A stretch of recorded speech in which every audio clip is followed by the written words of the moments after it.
তৃতীয় ব্যক্তি চলে আসতেছে এখানে আপনার, যে যেমন ধরেন মিরাজ, শিলা হলো সরকারি কর্মকর্তা।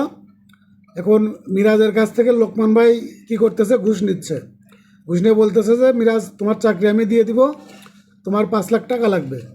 তো এখন মিরাজ কি করলো, 5 লাখ টাকা লোকমান ভাইরে দিল। এখন লোকমান ভাই কি করবে, শিলাকে প্রভাবিত করবে, বা পলিটিক্যাল পাওয়ার বলেন, অন্যান্য যে কোনো পাওয়ার বলেন, পাওয়ার খাটিয়ে বলবে যে আপনি এই মিরাজের চাকরিটা দিয়ে দেন, আপনার এই কয় টাকা তো আপনাকে আমি দিচ্ছি, 3 লাখ টাকা দিচ্ছি, আপনি চাকরি দিয়ে দেন। তারপরে যদি না দিতে চাই তখন বলবো যে আর কিন্তু বড় নেতা আছে, আমি কিন্তু আপনাকে কিন্তু এই বদলি করে দেবো। এই বিভিন্নভাবে আর কি কী করলো, আপনার মিরাজের চাকরিটা কনফার্ম করার জন্য এরকমভাবে প্রভাবিত করলো। আর 163 ধারাতে বলতেছে যে আপনার ব্যক্তিগত প্রভাব, ব্যক্তিগত প্রভাব, যেমন হাজব্যান্ড ওয়াইফ, মানে হাজব্যান্ড আপনার কি ম্যাজিস্ট্রেট, হাজব্যান্ড ম্যাজিস্ট্রেট, আর বউ তো আপনার আছেই। তো বউ কি করলো, আপনার রাতে আর কি তার বলতেছে যে তুমি যদি আমার ভাইয়ের চাকরি যদি না দিয়ে দাও তাহলে তোমার সাথে আমার কথা বলবো না 5 দিন, 5 দিন কথা বলবো না। বা এমনিতেই রান্নার ভিতর দেখা গেলো ওইটা তরকারি বেশি দিয়ে দিল, যে ওই লবণ বেশি দিয়ে দিল, বা হলুদ বেশি দিয়ে দিল, ঝাল বেশি দিয়ে দিল। ঠিক আছে, মানে এটা আপনাদের বোঝার সাপেক্ষে আর কি বলতেছে, মানে ব্যক্তিগত প্রভাব। ব্যক্তিগত প্রভাব খাটাইতে পারে কি, যার সাথে একটা সম্পর্ক আছে, ভালো সম্পর্ক আছে, তারাই তো ব্যক্তিগত প্রভাব খাটাইতে পারে। ঠিক আছে, এই 3টা ধারার মধ্যে এই হলো পার্থক্য। আশা করি বুঝতে পারছেন। ফারজানা বুঝতে পারছেন? জি স্যার, ধন্যবাদ, বুঝতে পারছি এবার। হ্যাঁ মানে আমি নিজে নিজে পড়ছিলাম তো, এটা তো ক্লাসে পাইনি, এর জন্য আমি কষ্ট হইতে বুঝতে, আর এটাই আমি ভুল করছি, এটা দুইটাই। আচ্ছা ঠিক আছে, আমরা আজকে পড়াবো যে অপহরণ। অপহরণ এটা আপনার 360 ধারা থেকে 362 ধারা পর্যন্ত। দেখেন, অপহরণ 2 প্রকার। একটা হলো যে বাংলাদেশের মধ্য থেকে আর কি, আপনার মধ্যে আর কি অপহরণ, আর বাংলাদেশের বাইরে নিয়ে যে অপহরণ। দেখেন, কোনো ব্যক্তিকে তার অভিভাবকের সম্মতি ব্যতীত বাংলাদেশের বাইরে নিয়ে যাওয়াকে বাংলাদেশ হতে অপহরণ বলা হয়। ঠিক আছে, অপহরণ বলা হয়। আর একটা হলো যে আপনার তার অভিভাবকের নিকট হইতে অপহরণ। যখন কোনো ব্যক্তির বয়স 14 বছরের কম, মানে 14 বছর হবে ছেলের ক্ষেত্রে আর 16 বছর হবে মেয়ের ক্ষেত্রে, কোনো মেয়েকে তার আইনগত অভিভাবকের সম্মতি ব্যতীত, মানে একটা হলো আপনার কি তার আইনগত যে অভিভাবক আছে তার নিকট থেকে অপহরণ। আইনগত অভিভাবকের সম্মতি ব্যতীত যদি কোনো ব্যক্তির যদি কি করে বাংলাদেশ হতে বাইরে নিয়ে যায়। দেখেন, এখানে আপনাদের 2টা বিষয় মনে রাখতে হবে। একটা হলো যে আপনার কোনো ব্যক্তিকে সরাসরি নিয়ে যাওয়া, প্রাপ্তবয়স্ক কোনো ব্যক্তি বা অপ্রকৃতিগ্রস্ত কোনো ব্যক্তি। এখন দেখেন যে 359 ধারায় বলতেছে যে আপনার অপহরণ 2 প্রকার। বাংলাদেশ থেকে লোক অপহরণ, আইনানুগ অভিভাবক হতে লোক অপহরণ। 360 ধারাতে বলতেছে আপনার যে বাংলাদেশ হতে অপহরণ। কোনো ব্যক্তিকে, এই কোনো ব্যক্তি দ্বারা কী বোঝাচ্ছে, যে কোনো বয়সের ব্যক্তি বোঝাচ্ছে, কিন্তু কোনো ব্যক্তি বলতে যে কোনো বয়সের ব্যক্তি বোঝাচ্ছে। এখন যে কোনো বয়সের বেশি ব্যক্তি বলতে বোঝাচ্ছে 2 বছর, 3 বছর, 10 বছর, 50 বছর, 60 বছর, 70 বছর, যে কোনো বয়সেরই হোক না কেন, সেই ব্যক্তিকে যদি বাংলাদেশ হতে যদি বাংলাদেশের বাইরে নিয়ে যায় তাহলে সেটা কি হবে, অবশ্যই সেটা কি হবে, তার সম্মতি ব্যতীত বা খারাপ উদ্দেশ্যে, খারাপ উদ্দেশ্যে যদি নিয়ে যায় তাহলে সেটা কি হবে, অপহরণ হিসেবে গণ্য হইবে। আর 361 ধারাতে বলতেছে আইনগত অভিভাবক হতে অপহরণ। এই ক্ষেত্রে আইনগত অভিভাবকের ক্ষেত্রে আপনার কি হবে, তাহলে অভিভাবকের সম্মতি ব্যতীত, ছেলের ক্ষেত্রে 14 বছর, মেয়ের ক্ষেত্রে 16 বছর।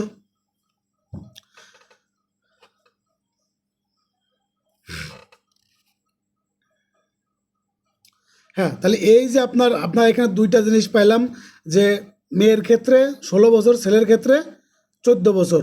এই 2টা জায়গা আপনি একটু দাগ দিয়ে রাখবেন, এখান থেকে এমসিকিউ হইতে পারে। আর 360 ধারাতে আপনার যে কোনো বয়সের ব্যক্তির ক্ষেত্রে প্রযোজ্য, এই যে কোনো ব্যক্তি, বা কোনো ব্যক্তি, এর নিচে একটা দাগ দিয়ে রাখবেন। কারণ এখানে আপনার এখানে একটু যদি ক্রিটিক্যাল প্রশ্ন আসে তাহলে এই ক্লু দিয়েই আর কি আসবে যে আপনার কোন বয়সের ব্যক্তির ক্ষেত্রে প্রযোজ্য হবে, বা মূল যে থিমটা আছে এইটাও গুরুত্বপূর্ণ।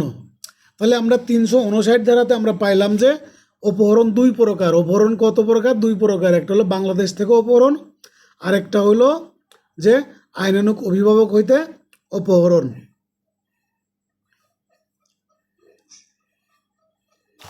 যদি কোনো ব্যক্তি সরল বিশ্বাসে কোনো জারজ শিশুকে নিজের সন্তান মনে করে এক স্থান হতে অন্য স্থানে নিয়ে যায় বা স্থানান্তর করলে সেটি অপহরণ বলে গণ্য হবে না।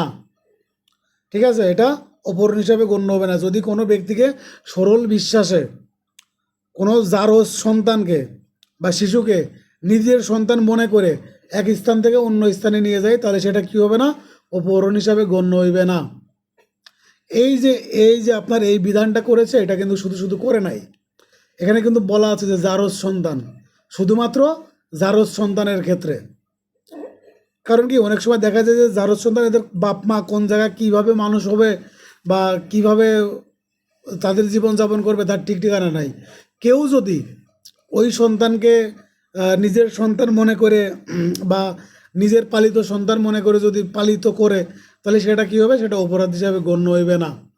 ঠিক আছে, অবশ্যই এটা কি হইতে হবে? সরল বিশ্বাস হইতে হবে, গুড ফেইথ থাকতে হবে। মনুষ্যহরণের শাস্তি, এই যে আপনার বাংলাদেশ হতে অপহরণ, এই অপহরণের শাস্তি, এটা শাস্তি আছে আপনার 7 বছর এবং অর্থদণ্ড। 7 বছর এবং অর্থদণ্ড। এখন দেখেন, আমরা এই যে 361, 360 এবং 359, এই যে তিনটা ধারে আমরা পড়লাম হলো কিডন্যাপিং, আর আমরা 362 ধারায় পড়ব অপবাহন, অ্যাবডাকশন। এই দুইটার মধ্যে ইংরেজিটা আপনারা কি করবেন? একটু মনে রাখবেন, ইংরেজিটা একটু মনে রাখবেন। ঠিক আছে, যে একটা হলো কিডন্যাপিং আর একটা হলো অ্যাবডাকশন। একটা হলো লোক অপহরণ আর একটা হলো অপবাহন, অপবাহন বা অপহরণ। এখন দেখেন, এই লোক অপহরণ এর থেকে আপনার অপবাহন যেটা অ্যাবডাকশন, এটা বলতে আপনার কি বোঝাচ্ছে? যদি কোনো ব্যক্তিকে অন্য কোনো ব্যক্তিকে জোরপূর্বক প্রতারণা করে এক স্থান থেকে অন্য স্থানে কি করে নিয়ে যায়, তখন তাহলে কি হবে? অপবাহন হিসাবে গণ্য হইবে। তাহলে এখানে আমরা দুইটা জিনিস পাইলাম, একটা হলো জোরপূর্বক আর একটা হলো প্রতারণামূলকভাবে। জোরপূর্বক আর প্রতারণামূলকভাবে। যখন আপনারা এই যে এই কিডন্যাপিং এবং অ্যাবডাকশনের মধ্যে যখন আপনারা ডিফাইন করতে পারবেন না, যখন ডিফারেন্স করতে পারবেন না, যখন আপনারা আলাদা করতে পারবেন না, তখন আপনারা শুধুমাত্র এই 362 ধারাটা কোট করবেন। 362 ধারা কোট করবেন। কোট করে কি বলবেন? যে যেই অপরাধের মধ্যে যেই আপনার এক স্থান থেকে অন্য স্থানের লোক নিয়ে যাওয়ার ক্ষেত্রে জোর করা হয়েছে, প্রতারণা করা হয়েছে, তাহলে সেটা হবে কি? উপবাহন। উপবাহন হিসাবে গণ্য হইবে বা অ্যাবডাকশন হিসাবে গণ্য হইবে। ঠিক আছে, এখন দেখেন এই যে অপবাহন, এই অপবাহন এখন 264 ধারা, 264 ধারা খুন করার উদ্দেশ্য অপহরণ বা উপবাহনের শাস্তি যাবজ্জীবন কারাদণ্ড বা অনধিক সশ্রম কারাদণ্ড, যা 10 বছর এবং অর্থদণ্ড। তাহলে খুন করার উদ্দেশ্যে যদি কোনো ব্যক্তিকে অপহরণ বা উপবাহন করে তাহলে তার শাস্তি হবে কতদিন? যাবজ্জীবন বা 10 বছর এবং অর্থদণ্ড। কিছু কিছু ধারার ক্ষেত্রে আপনারা এবং আর বা কোন জায়গা আছে এটা আপনারা মনে রাখবেন। ঠিক আছে, এবং আর বা কোন জায়গা আছে আপনারা মনে রাখবেন। সব ধারার আপনার শাস্তি মনে রাখা লাগে না। যেমন 364 ধারা, 364 ধারা গুরুত্বপূর্ণ। 364 ধারার ক ধারা গুরুত্বপূর্ণ। এই 364 ক, এটা আপনারা মুখস্থ রাখবেন। এইখান থেকে প্রশ্ন আসবে, এখান থেকে শাস্তি আসবে, এইখান থেকে শাস্তি আসবে। আর এই যে 362 ধারায়, 363 ধারায় আপনার বলা আছে যে কিডন্যাপিংয়ের শাস্তি, এটাও মনে রাখবেন, এখান থেকেও প্রশ্ন আসবে। তারপরে দেখেন যে 364 364 ক 364 ক ধারা। তাহলে এই ক্ষেত্রে আপনারা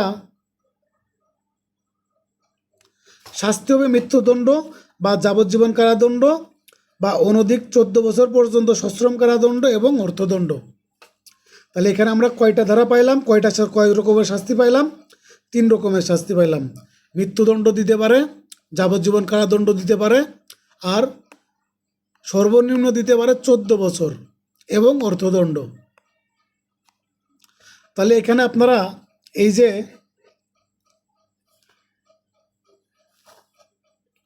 364 ক ধারাতে 364 ক ধারাতে আমরা পাইলাম কি, খুন করার উদ্দেশ্যে 10 বছরের নিচের বয়স্ক কোনো ব্যক্তিকে অপহরণ বা অপবাহনের শাস্তি। এই 364 ক ধারা, 364 ক ধারা, এই 364 কতে তাহলে কি বলতেছে, কোন বছরের ব্যক্তির ক্ষেত্রে প্রযোজ্য হবে? যাদের বয়স 10 বছরের কম, যাদের বয়স 10 বছরের কম। এই 10 বছরের কম বয়স্ক যদি কোনো ব্যক্তিকে, তাহলে এখানে ব্যক্তি বলতে কি বোঝাচ্ছে, ছেলে অথবা মেয়ে উভয়ই, এদের যদি কি করে অপবাহন বা অপহরণ করে, তাহলে তার শাস্তি হবে কতদিন? মৃত্যুদণ্ড, যাবজ্জীবন বা সর্বনিম্ন 14 বছর এবং অর্থদণ্ড। তাহলে 364 ক ধারা আপনারা কি করবেন? একদম মুখস্থ রাখবেন। 364 ক ধারা, ঠিক আছে। তাহলে এখান থেকে আমরা 359 ধারায় কি পাইলাম, যে অপহরণ 2 প্রকার। একটা হলো যে বাংলাদেশ থেকে অপহরণ, আর একটা আইনানুগ অভিভাবক হইতে অপহরণ। এখন 360 ধারাতে বলতেছে আপনার বাংলাদেশ হতে অপহরণ, আর 361 ধারাতে বলতেছে আইনানুগ অভিভাবক হইতে অপহরণ।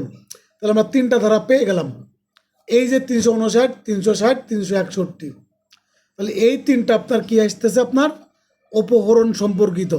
আর এটা শাস্তি আছে 363 ধারাতে। 363 ধারাতে শাস্তি কি আছে? 7 বছর কারাদণ্ড এবং অর্থদণ্ড। হ্যাঁ, তারপরে দেখেন আমরা 362-তে পাইলাম কি, যে অ্যাবডাকশন, অপবাহন। এই ক্ষেত্রে আপনার যদি কোনো ব্যক্তি অন্য কোনো ব্যক্তিকে জোরপূর্বক প্রতারণা এবং জোরপূর্বক এক স্থান থেকে অন্য স্থানে নিয়ে যায়, তাহলে সেটা কী হবে? অপবাহন বা অ্যাবডাকশন বলে গণ্য হইবে।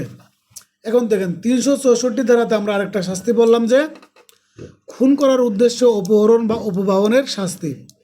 এখানে আপনার যাবজ্জীবন কারাদণ্ড বা অনধিক 10 বছর সশ্রম কারাদণ্ড এবং অর্থদণ্ড।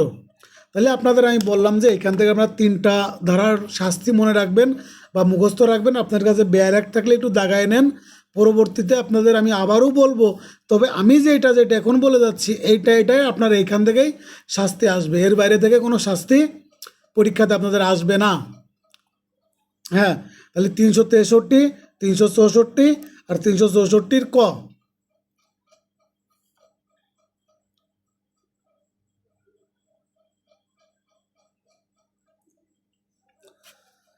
ঠিক আছে। আর 366 ধারা দেখেন, এটা আপনারা পড়ে নেবেন। শাস্তি হলো 10 বছর এবং অর্থদণ্ড। জাস্ট শুধু শাস্তিটা, টাইটেলটা মনে রাখবেন। এই যে কোনো নারীকে তার ইচ্ছার বিরুদ্ধে বিবাহ বা যৌন সহবাসের জন্য বা অবৈধ সম্পর্ক করতে বাধ্য করার জন্য কিডন্যাপিং বা অ্যাবডাকশন। ঠিক আছে, এটা জাস্ট একবার করে দেখে নেবেন, আপনার কম গুরুত্বপূর্ণ কিন্তু একবার দেখবেন। হ্যাঁ, তাহলে দেখেন আমরা এই যে 364 ধারার ক, এটার সর্বনিম্ন শাস্তি কত বলেন তো সাইবুল ভাই? সাইবুল ভাই কি শুনতে পাচ্ছেন?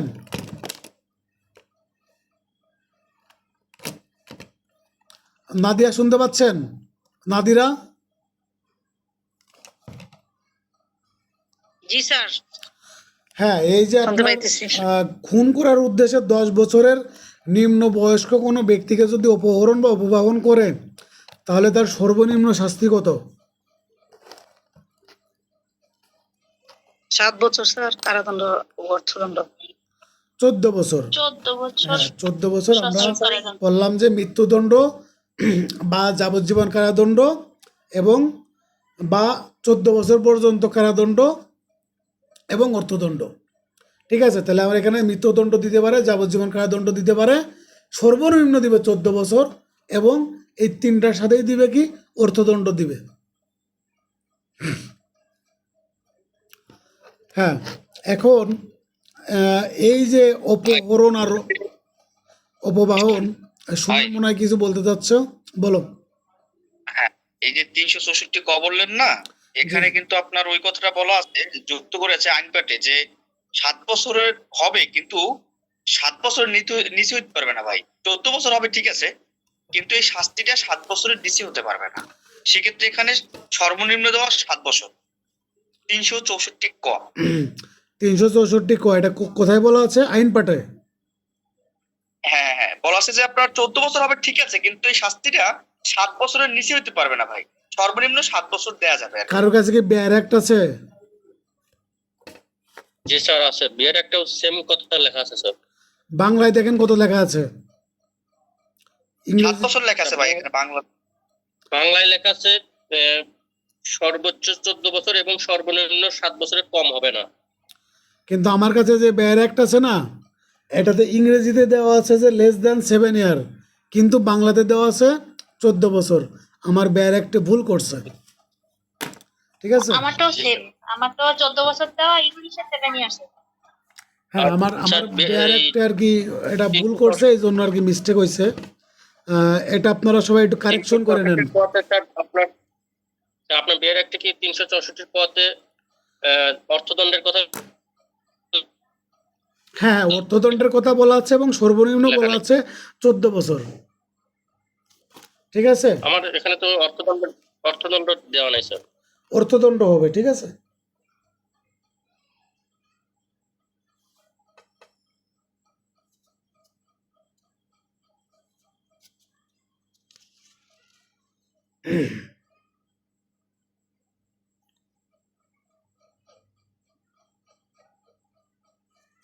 আপনারা এটা লেস দ্যান 7 ইয়ার করে নেন, ঠিক আছে?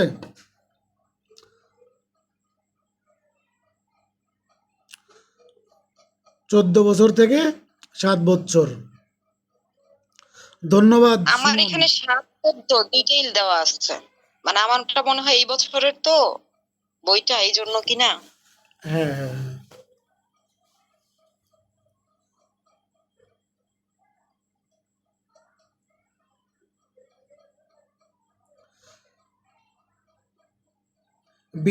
বিথির যেটা আছে ওই ওই ওই বইয়ে কি অর্থদণ্ডের কথা বলা আছে?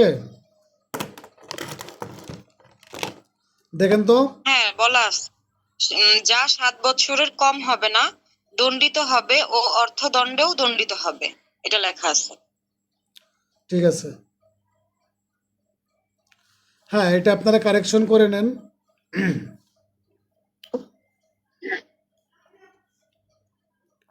আমাদের মধ্যে 7 বছর পর্যন্ত হতে পারে দণ্ডিত এবং অর্থদণ্ডে দণ্ডিত,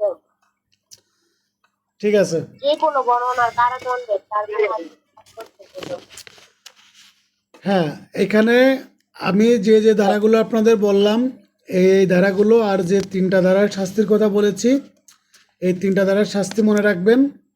আর রিটেনের ক্ষেত্রে আপনারা কি করবেন, যে কিডন্যাপিং কাকে বলে আর কিডন্যাপিং কয়ভাবে হইতে পারে, কিডন্যাপিং এবং অপবাহন বা অ্যাবডাকশন এর মধ্যে পার্থক্য কি, বা অ্যাবডাকশন কাকে বলে, এই দুইটার মধ্যে পার্থক্য কি, এই হলো আপনাদের এখানে রিটেনের পড়া।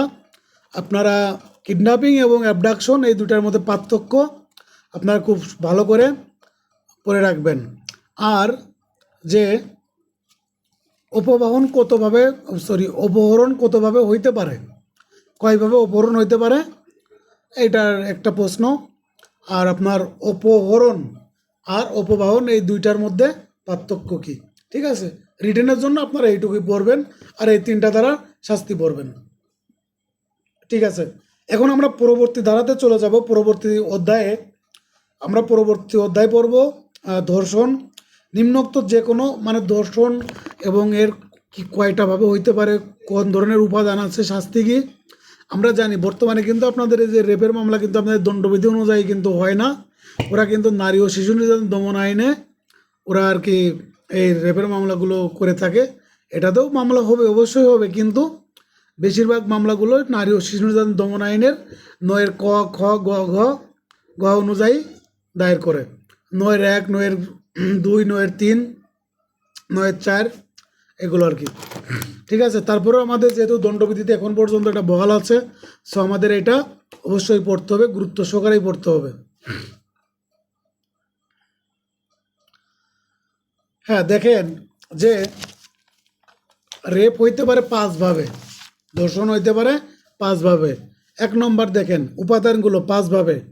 জোরপূর্বক বিনা সম্মতিতে ভয় দেখিয়ে সম্মতি আদায় করে। তাহলে জোরপূর্বক বিনা সম্মতিতে ভয় দেখিয়ে সম্মতি আদায় করে। উক্ত ধর্ষণকারীকে নিজের স্বামী মনে করে সম্মতি দিলে। 5 নম্বর 14 বছরের নিম্ন বয়স্ক যে কোনো নারী সম্মতি সহ বা সম্মতি ব্যতীত, মানে 14 বছরের যদি নিচে হয় তাহলে তার সম্মতি আছে কিনা এটা কোনো ম্যাটার না। 14 বছরের যদি নিচের হয় তাহলে 14 বছরের নিচের হলে তারা সম্মতি দেওয়ার যোগ্য না এই ক্ষেত্রে। আর 4 নম্বরটা যে ধর্ষণকারীকে নিজের স্বামী মনে করে সম্মতি দিলে। ঠিক আছে, মানে এটা আপনার 4 নম্বরটা ভুলবশত ভুল হয়ে গেছে বা বুঝতে পারে নাই, মানে ভুলে আর কি, মানে এরকমের একটা বিষয়। আপনারা এটাই 5 প্রকার একটু পড়ে নেবেন। তারপরে দেখেন ম্যারিটাল রেপ। ম্যারিটাল রেপ এই কথাটা আপনারা একটু পড়ে রাখবেন বা করবেন, মানে বৈবাহিক ধর্ষণ। অনেক সময় আপনার ওই ব্যতিক্রম ব্যতিক্রম একটা ব্যতিক্রম জি বলেন।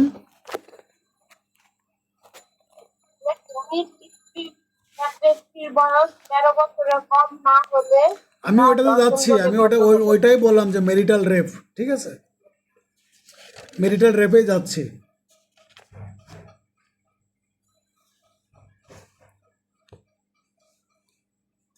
দেখেন যে স্ত্রীর বয়স যদি 13 বছরের কম হয় তাহলে তার সম্মতি সহকারে, তাহলে সেটা হবে কি ধর্ষণ বলে গণ্য হবে। আর যদি শাস্তি দিতে হয় তাহলে তার স্ত্রীর বয়স হইতে হবে কতদিন, 12 বছরের নিচে। 12 বছরের নিচে বয়স হইতে হবে। আর এক্ষেত্রে শাস্তি হবে কতদিন, 2 বছর বা অর্থদণ্ড বা উভয় দণ্ড। তাহলে এই যে আপনার এই বিষয়টাকে বলা হচ্ছে কি ম্যারিটাল রেপ, বৈবাহিক ধর্ষণ। এখন যদি কোনো ব্যক্তি সে বিবাহ বলবৎ আছে, বিবাহ থাকা অবস্থায়ও যদি তার স্ত্রীর সম্মতির বিরুদ্ধে ফোর্সলি যদি সহবাস করে থাকে তাহলে সেটাও কি হবে, রেপ হিসাবে গণ্য হইবে। আপনারা আইনের স্টুডেন্ট, আইনের ছাত্রছাত্রী, আপনাদের জানা উচিত। ঠিক আছে, জানা উচিত আইনের ক্ষেত্রে সম্মতি অনেক বড় একটা বিষয়, কনসার্ন অনেক বড় একটা বিষয়। ঠিক আছে, হ্যাঁ। এখন দেখেন ধর্ষণের শাস্তি যাবজ্জীবন কারাদণ্ড বা 10 বছর কারাদণ্ড এবং অর্থদণ্ড। যাবজ্জীবন বা 10 বছর এবং অর্থদণ্ড। মাত্র 10 বছর কেন? এটা না মৃত্যুদণ্ড করছিল, মানে 10 বছর মাত্র এটা হতে পারে। যাবজ্জীবন কারাদণ্ড বা 10 বছর এবং মৃত্যুদণ্ড, সরি, এবং অর্থদণ্ড। বিষয়টা হলো যে আইনটা হয়েছে 1860 সালে। আর আমি একটু আগে বলেছি আপনাদের যে এই ধর্ষণের যে মামলা বা এই বিষয়গুলো পুরোটাই আপনার এখন ডিল করে নারী ও শিশু নির্যাতন দমন আইন 2000 সালের যে আইনটা আছে এই আইন অনুযায়ী। ঠিক আছে, ওই আইনটাই সংশোধন হয়েছে, ওখানে ওই আইনটা ওইখানে। জি জি বলেন। বললাম ওখানে কি মৃত্যুদণ্ডের কথা লেখা আছে? নারী ও ওখানে- শিশু যেটা বললেন আপনি, হ্যাঁ, ওইখানে মৃত্যুদণ্ডের শাস্তি, ওখানে মৃত্যুদণ্ডই দেওয়া আছে, মৃত্যুদণ্ড বা যাবজ্জীবন বা অর্থদণ্ড। ঠিক আছে? নারী শিশু 9 কয় তো মৃত্যুদণ্ডের কথাই বলা আছে, দর্শনের হইলো মৃত্যুদণ্ড। হ্যাঁ, ওইখানে মৃত্যুদণ্ডের কথাই এখন বলা আছে। আর ওইখানে আপনার কয়েক এখন- প্রকার মানে শিশু কোশ্চেন থেকে মানে নারী শিশু যে ধারা থেকে আসবো না এখান থেকে আসবো পরীক্ষায় আর কি। বার কাউন্সিলে আপনাদের ওইটা হলো এইখান থেকে দণ্ডবিধি থেকেই প্রশ্ন আসবে। যদি ধর্ষণ রিলেটেড প্রশ্ন আসে তাহলে আপনাদের বা এই দণ্ডবিধি থেকেই আসবে। আর যদি আপনাদের যদি বিজিএস হইতো তাহলে আপনাদের কি করতো, দণ্ডবিধি আর এই নারী ও শিশু দমন আইন দুটাকে মিক্সড করতো। তবে এই ক্ষেত্রে আপনাদের মিক্সড করতে পারে, সেটা রিটেনের ক্ষেত্রে, পিলিতে করবে না। ঠিক আছে? রিটেনে করতে পারে, খুবই সম্ভাবনা খুবই কম। আপনার পিলিতে করবে না। পিলি থেকে প্রশ্ন আসলে আপনার এই দণ্ডবিধির আন্ডারে আসবে। আর যদি রিটেন আসে তাহলে আপনার ওই নারী ও শিশু নির্যাতন দমন আইন এবং দণ্ডবিধির এই দুইটা আইন পেঁচায় ধর্ষণ রিলেটেড একটা প্রশ্ন আসতে পারে, তবে সম্ভাবনা খুবই কম। বিষয়টা হলো যে আপনার বার কাউন্সিলের সিলেবাস আছে, সিলেবাসের বাইরে থেকে প্রশ্ন করবে না, এরা কখনোই প্রশ্ন করবে না। সেটা মানে বাস্তবতা যেভাবে পড়ায় বইতে ওইভাবে নাই, এবং হ্যাঁ। এগুলো অনেক ডিফারেন্স থাকে। জি জি, আচ্ছা। এখন আসসালামু আলাইকুম। হ্যাঁ, আমার একটা প্রশ্ন। লোকমান ভাই বলেন। আচ্ছা, আচ্ছা, এখানে আমার বিয়ের একটা মৃত্যুদণ্ডের কথাটা লেখা নাই কোন শাস্তিতে। জায়গায়? এখানে কোথায়? বলা আছে হচ্ছে যদি 376 ধর্ষণের শাস্তি। হ্যাঁ, মৃত্যুদণ্ড তো নাই তো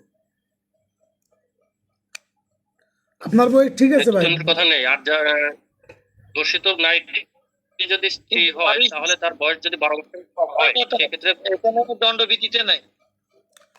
এটা এটা আপনার নারী ও শিশু নির্যাতন দমন আইন 2000 সালে যে আইনটা আছে, স্পেশাল আইন, বিশেষ আইন, ওইটাতে ওই বিশেষ আইনে আছে। ওইটাতে জি জি, বিশেষ আইন আছে। কিন্তু এটাতে দণ্ডবিধিতে এখানে আছে যাবজ্জীবন বা 10 দণ্ডবিধি বছর। অনুযায়ী ধর্ষণের সর্বোচ্চ শাস্তি যাবজ্জীবন। দণ্ডবিধি যাবজ্জীবন বা 10 অনুযায়ী বছর। ধর্ষণের সর্বোচ্চ শাস্তি যাবজ্জীবন কারাদণ্ড। ঠিক আছে?